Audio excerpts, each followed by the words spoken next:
Good morning, Your Majesty. Oh, there you are. I was wondering what had taken you so long to arrive this morning.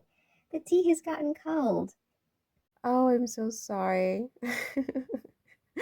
I woke up late and then I got sidetracked with a few other things, and so I apologize profusely. That's quite all right. No worries. What are you reading? Is that the French paper, Le Monde? Yes, of course it's a French paper. What else do you think I'm going to read? Just like gobsmacked that you even read the paper while you're dead. That's insane, Your Majesty. You're so funny. Of course I read the paper while I'm dead. How do you think I keep up with everything? I thought you just kept up by just keeping up. I mean, I thought you're omnipresent. You're just like the wind, and you're everywhere at every moment and you do what you want. I didn't realize you had to read the newspaper.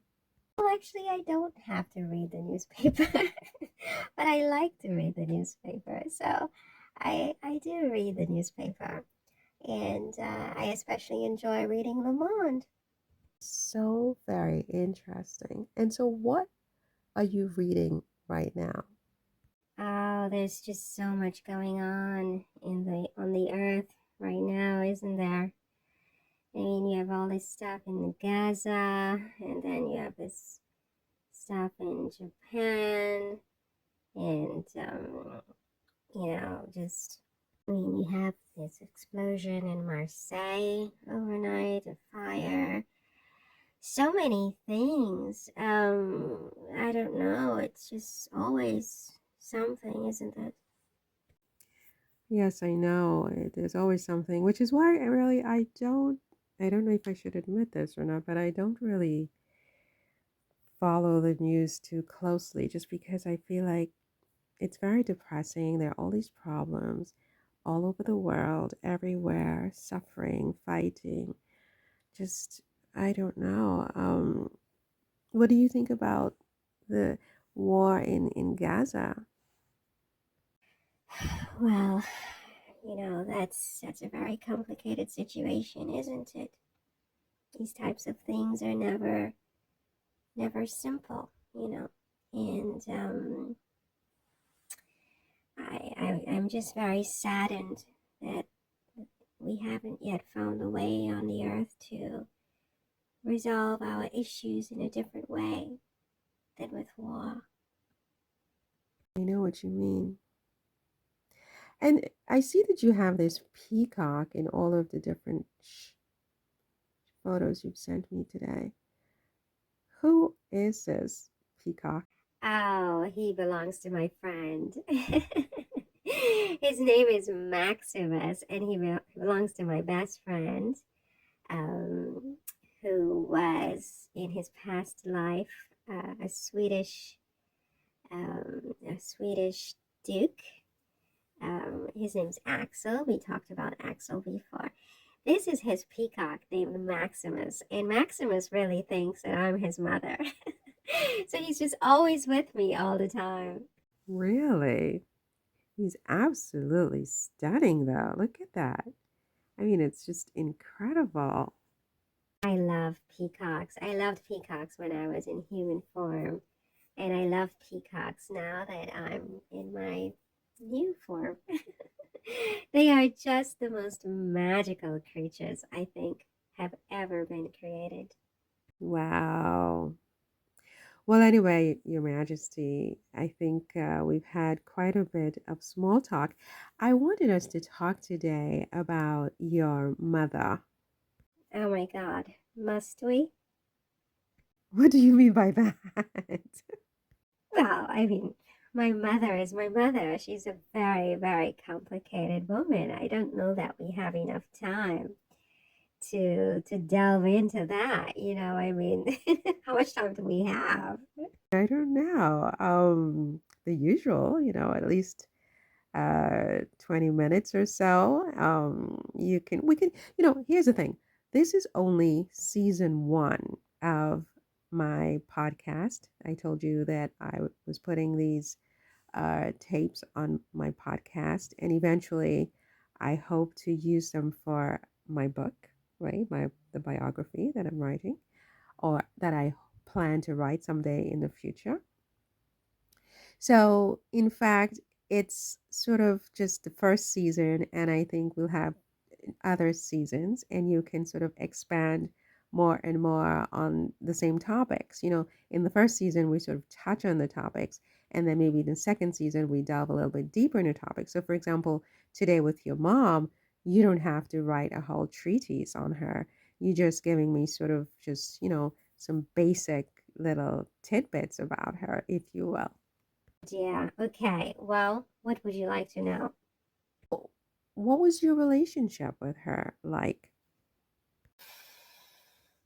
It's a very, it is a very difficult subject matter. You see, my mother, bless her soul, was a very, very formidable woman. I mean, she was the empress, the sovereign, really, of many, many countries for over 40 years. I mean, at one point she had, um, Austria, Hungary, Croatia, Transylvania, Milan. I mean, a whole swath of countries which are now were part of her. She had dominion and control over all of these territories, and now they are all independent countries. So she was very, very powerful. And she inherited the throne from my grandfather, King Charles, who, he wanted a son, obviously, and, he didn't manage to procure a son. So, he did the best he could with my mother. He really wanted her and not his nieces to inherit the throne, and she did. And so she took her job very seriously. So she was very, very transactional, and that was really first her job as the sovereign. And so she was willing to, I think, sacrifice anything and anyone for the sovereign, and that included her 13 children, right? At least those of us who survived to adulthood, who did not submit to smallpox, whether by dying or by being so scarred by the disease that we were of no use to anyone. So she set about making sure that those of us who were eligible were contracted out as spouses, especially brides, but not just, even her sons, Joseph and Ferdinand and Maximilian. Um, they were all contracted out, and that they received the appropriate positions and titles and marriages that she deemed appropriate. And so that was her primary concern. Our happiness was not a part of her equation at all. Um, as a mother and as a woman, as a daughter, I would say that that's my most sort of my biggest challenge with my mother is reconciling that person, this transactional sort of almost cold person, with the other side of her, which, her maternal side. I mean, she did have a maternal side. We all knew that she loved us. No matter how busy she was, she always found time to sit us all down for family dinners with my father, my King Francois the First. He was also the Roman Emperor. And, there was some discussion about him, succeeding my grandfather, King Charles, but instead my mother became the sovereign and he was an advisor to my mother. So my mother was really the head of the household. And she always found the time to spend time with her children. We all had dinner together every night as a family. It was the most beautiful ritual, really. All if you can imagine this huge dining table and my mother and father at the heads of the table and all their children in the palace in the Habsburg, and in the winter and in the summertime we were at the Schönbrunn, and we always had family dinners together. But, by the time I was 14, well, before I was even 14 years old, she had transacted with Louis XV, my husband's grandfather, for Louis and I to get married when, as soon as was possible. And that turned out to be when I was 14 years old. And so Louis XV, he would send over tutors to Vienna to sort of educate me on French language, French culture, because they all thought that I was just hopeless. I was not very bright. I mean, they all thought I was apparently very beautiful, apparently, but not very well educated, not very bright. I mean, my tutors would complain about my handwriting and the fact that I couldn't speak German, I couldn't speak French, I couldn't speak Italian, I couldn't speak Spanish. All of these languages were very, very important for a princess. And of course, I was a princess. I was born an archduchess, and in the imperial house of Austria. And I was expected to know all of these languages and Latin as well. And I was completely oblivious, I mean, especially with regard to French. I mean, I really just didn't know anything about France. I didn't know the language. And so Louis XV sent over these tutors before I went, before Louis and I were officially betrothed, to help with that process. And my mother, of course, went along. My mother and Louis XV, my husband's grandfather, were like arch enemies. They hated each other for years and years and years. But they both had a common enemy, well, two common enemies: Prussia and England. They both hated Prussia and England. And so they decided that a truce between Austria and France made sense, because then they could sort of, um, you know, team up against Prussia and England.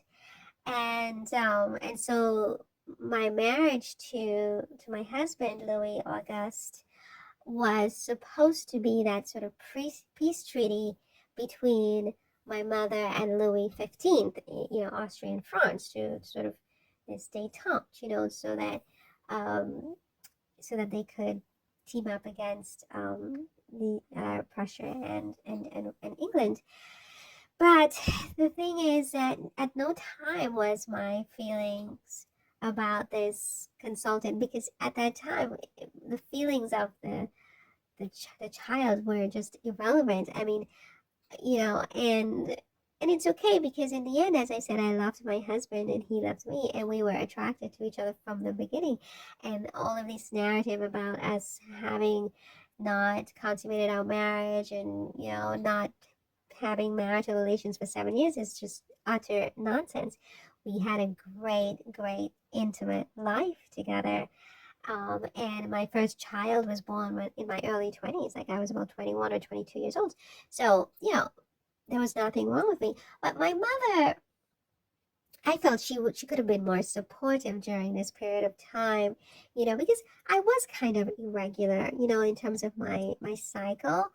I was young. I was, between 14 and 21. I mean, I'm still very young. My body's developing. I'm a little bit irregular. So and then of course, it's, even though my husband and I were having relations, it's not like we were having relations every night, every day.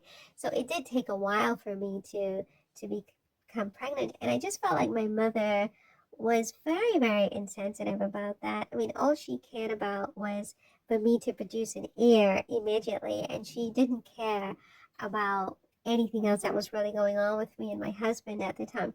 I just felt like, I felt like she could have been more sensitive and more motherly in that sense. And I felt like, I mean, I was 14 years old, when I was packed up and just shipped off in, uh, you know, battalion of carriages, if you will, to this foreign country, where I met my husband in literally a forest, in Campaign. And I just felt like, I wish my mother had been a little bit less ambitious and a little bit less transactional. But, I know my mother loved me and I loved my mother. She died, thank God, about, I want to say 13 years or so before I was executed. And I'm really glad that she was not alive to witness this horror. It would have just destroyed her, I think, with guilt. Because you know, I was, her last daughter. I was the second to last child. I had a younger brother, Maximilian, and we were very close. But I was not really supposed to end up being, in this position of the Dauphine and then the Queen of France. I mean, I had other sisters who were, more eligible, but a couple of them died, and one got sort of disfigured with smallpox, and this, that, and the next, and so then there was me, and so she had to do the best she could with me.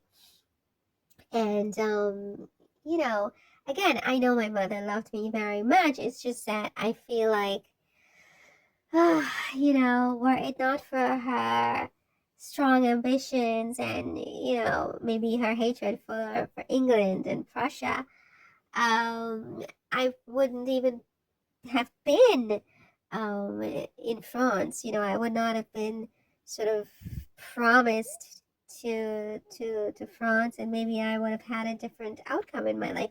Again, I have no regrets in the sense that my husband Louis Auguste and I were right for each other in the end. It was kind of strangely, you know, karmic and our destiny to be together. We loved each other very much, and he was a wonderful husband, loving, attentive, sensitive. Whatever I wanted was, his wish. My wish was his command, and I loved him very much. And he was a very faithful husband. So I have no regrets. It's just that, you know, my mother, I mean, look, my mother had 16 children in all, as I said, and 13 survived, and about 10 of us into adulthood. And she was very busy, and so she wasn't like a touchy-feely, hands-on mother 24 hours a day. We had governesses and so on. So, we were closer in some ways to our governess because she was running not just one country. As I said, she was running several countries. I mean, Croatia, Milan, Transylvania, Austria, just so many countries in her dominion. And so she was busy, and so was my father, who was also an emperor. So, there's that. I mean, What would you say to your mother now if you could talk to her? I mean, is she do you talk to her now that you are both in the same realm? in fact, I don't. My mother is not in the same realm as I.